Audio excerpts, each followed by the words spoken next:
at New York Comic Con, there were several announcements about the future of Star Wars, and I'm not shocked that it's nothing good.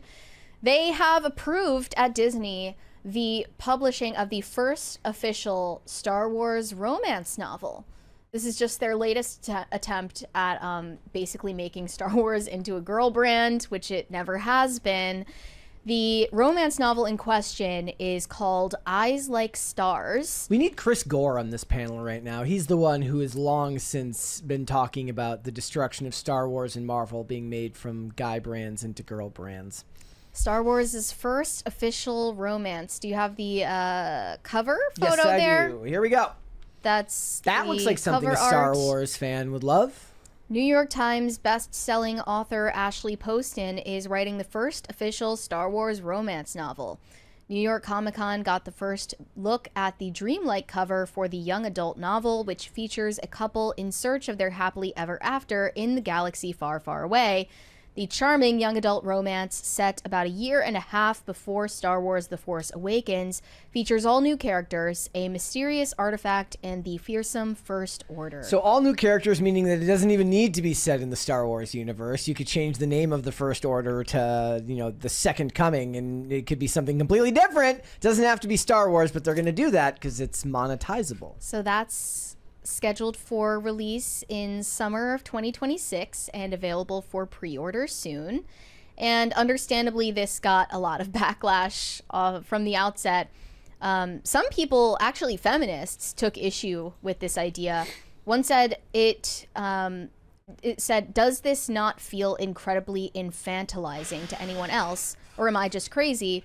Another responded, "It's extremely misogynistic and unnecessary. They're trying to capitalize off of the explosion of romance novels, including the Reylo fan fiction turned into a movie." That is a real thing. We talked about it on the channel. There was a Reylo fan fiction that got picked up by a literary agent. They changed the names to generic ones, and now they are making it into a Hollywood movie starring, actually, Daisy Ridley's husband as the love interest in the place of Kylo Ren. But they're saying, they're trying to show, we're for girls too. I'd rather you just call me a dumb bitch who can't understand sci-fi fantasy. I kind of agree with them.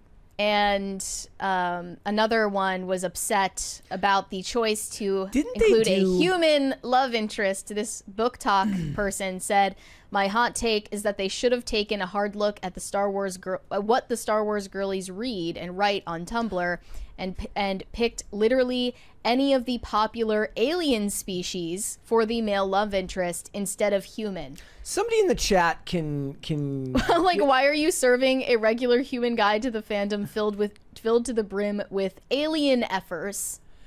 Somebody in the chat can let us know what they were called, but I'm almost positive, and I think I saw something on X earlier, that back in the day there were like Star Wars romance novels, but Disney got rid of the expanded universe, so now they're not canon anymore. They were licensed? I believe so. Somebody in the chat can let me know for sure. Go look that up, but I'm almost positive that did exist at some point. But the point is it's a whole different animal now.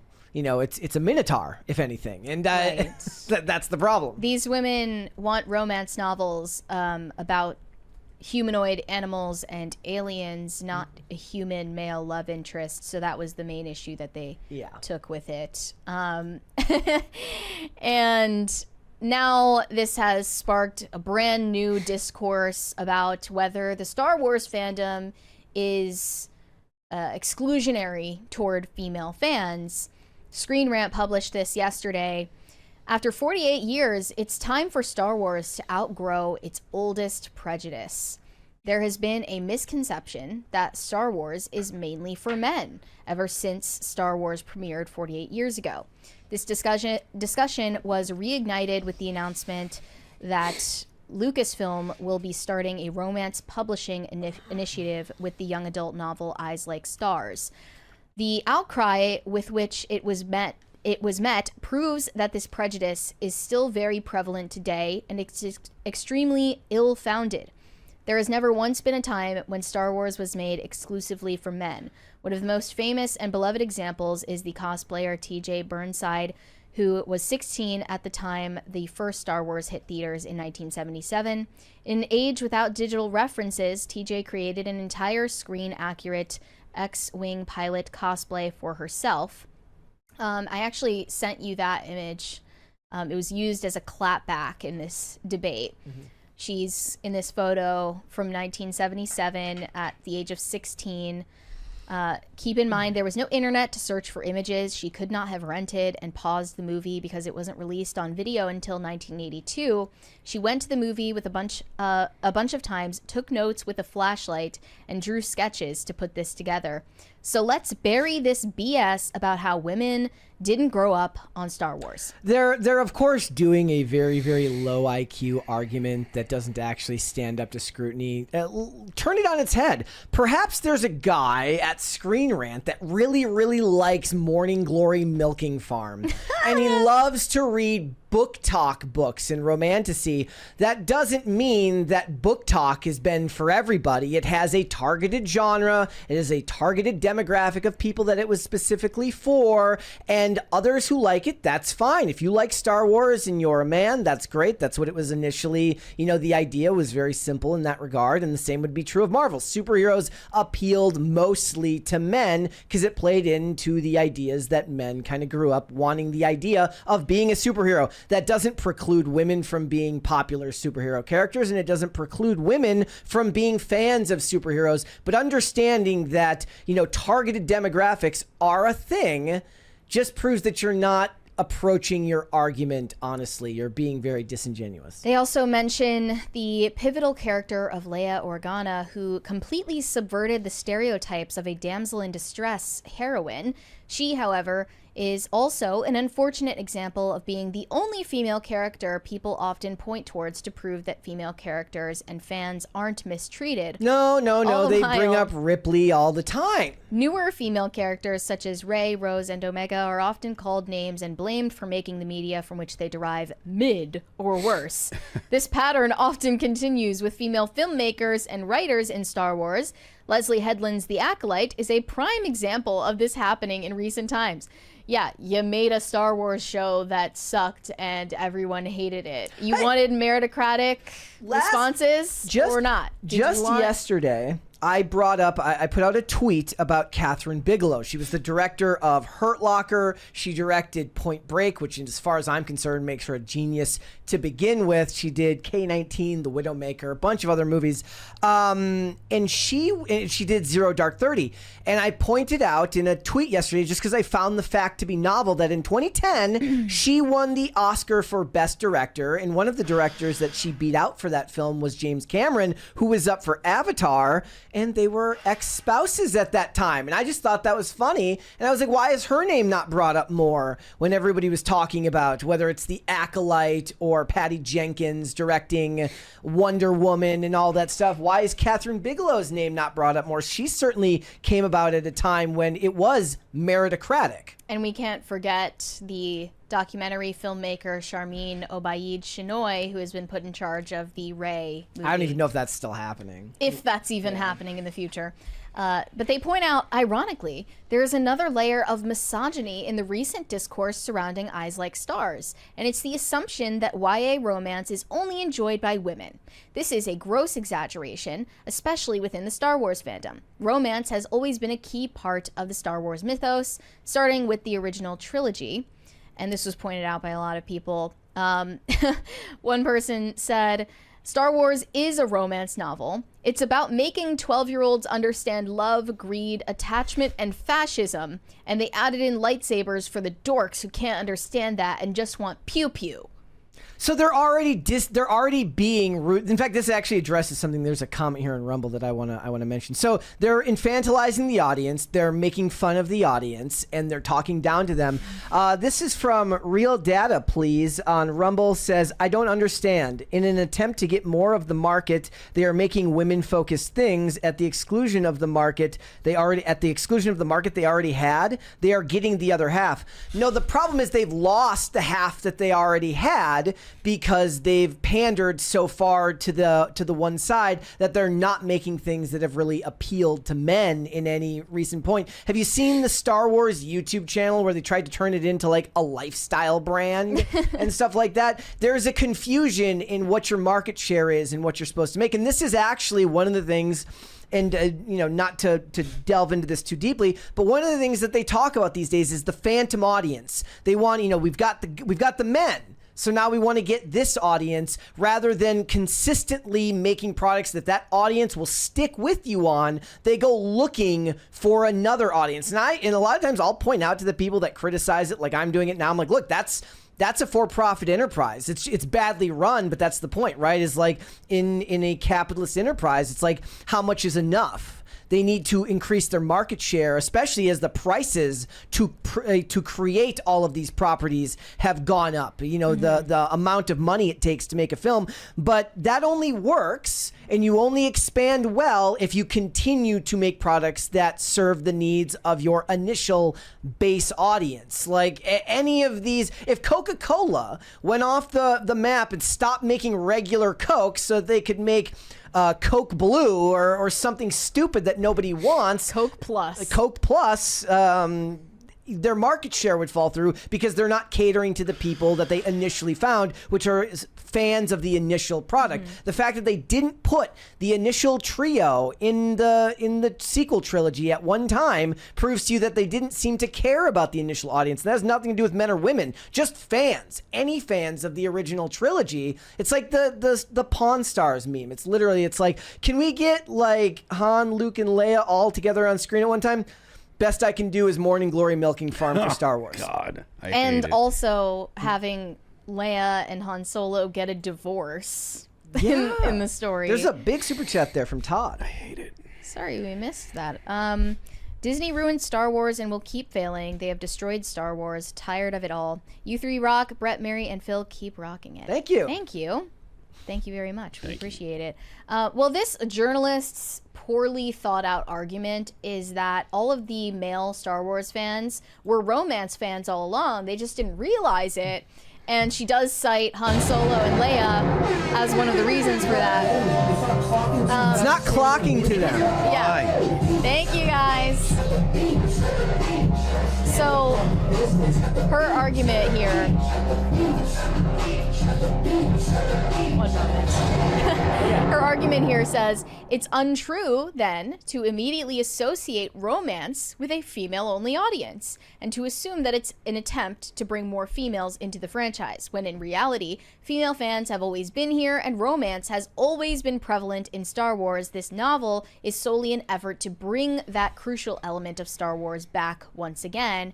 Star Wars has immensely shied away from romance in recent years, but between Eyes Like Stars and the comment from Bryce Dallas Howard about the upcoming Season 2 of Ahsoka being romantic, it seems as if Star Wars could finally be making good on romance again in a way that everyone, not just women, can and will enjoy.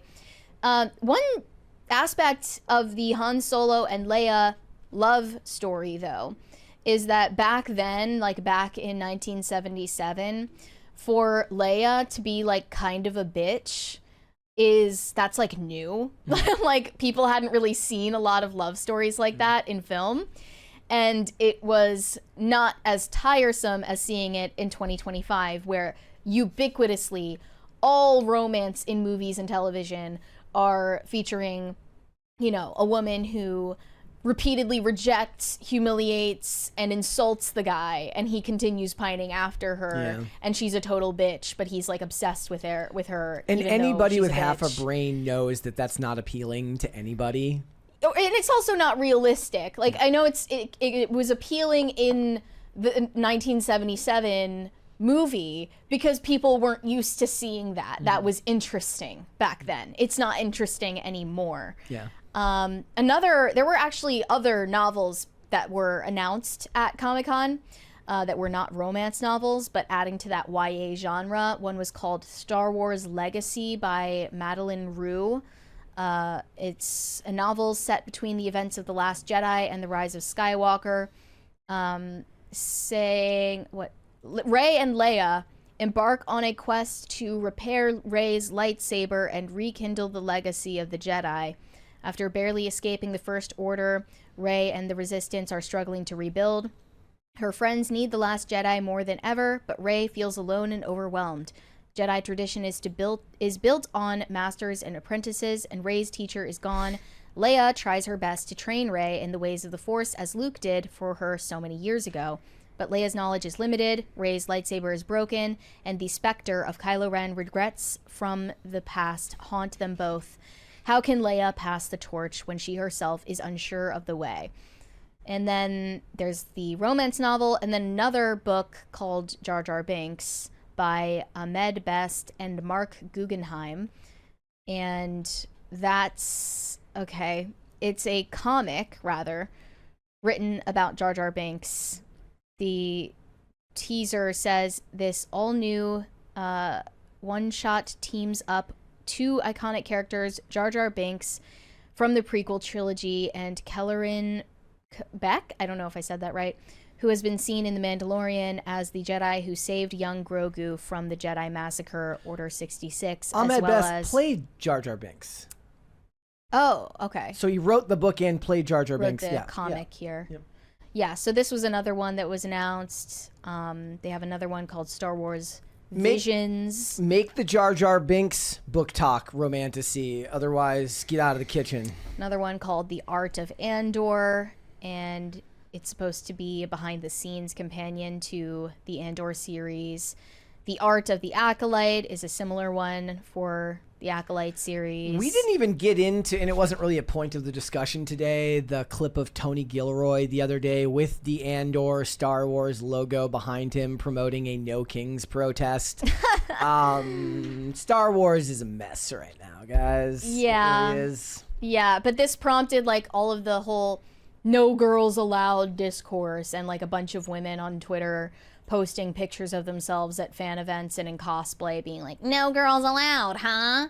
Well, look at me. I'm a fan of Star Wars and you can't exclude me. Like, no one was excluding you. The whole point is No that you one. were never being excluded. Right. They're just obsessed with the idea that they are being excluded. They want to be They excluded. can't let it go.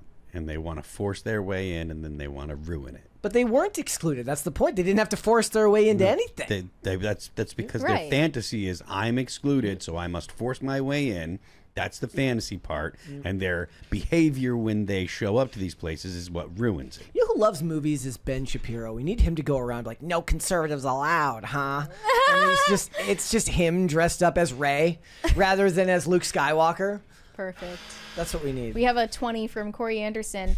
Luke and Leia should have ended up together. That way people would hate it now. And Patton Oswalt was correct about what he said about George Lucas and the prequels. No one wants to see badass Darth Vader and Boba Fett as kids. Luke and Leia should not have ended up together. And, you know, what did they say? Like, the reason why the initial trilogy worked better than the prequel trilogy is because before the combined success of the initial films, you know, by the time you get to the prequels, nobody there can tell George Lucas no.